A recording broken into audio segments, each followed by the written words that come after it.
Իրանի նոր գերագույն առաջնորդ Մոջթաբա Խամենեին մահացած է կամ գտնվում է ծանր վիճակում, հայտարարել է ԱՄՆ նախագահը Financial Times-ին տված հարցազրույցում։ Մարտի 13-ին Պենտագոնի քարտուղար Փիթ Հեքսեթը հայտարարել է, որ Մոջթաբա Խամենեին վիրավորվել է եւ հավանաբար խեղված է։ Նախորդ առաջնորդ Ալի Խամենեին Մոջթաբա Խամենեի հայրը սպանվել է փետրվարի 28-ին Իրանի վրա Իսրայելի եւ ԱՄՆ-ի կողմից իրականացված օդային հարվածների ժամանակ։ Որդին կամ մահացած է կամ ծանր վիճակում, մենք նրանից ընդհանրապես լուր չունենք։ Նա անհետ կորած է, ասել է Թրամփը։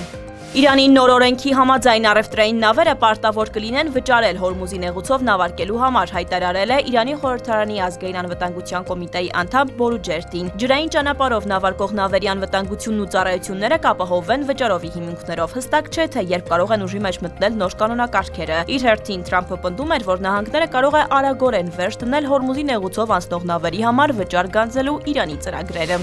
Իրանի արտաքին գործերի նախարարության խոսնակը հայտարարել է, որ մինչ օրս ԱՄՆ-ի հետ ուղիղ բանակցություններ տեղի չեն ունեցել, քննարկվել են միջնորդների միջոցով ԱՄՆ-ի կողմից բանակցելու ենթադրյալ ցանկության մասին հաղորդագրություններ։ Իրանի դիրքորոշումը հենց սկզբից հստակ է եղել, մեզ փոխանցված առաջարկները 15 կետ չափազանցված եւ անիրատեսական էին։ Պակիստանի կողմից անցկացվող հանդիպումները իրենց կողմից սահմանված շրջանակում են եւ մենք դրանց չենք մասնակցել։ Արաբական Միացյալ Էմիրությունները չեղյալ է հայտարարել Իրանի քաղաքացիների համար կացության բոլոր ձևերը, հայտնում է Tehran Times պարբերականը։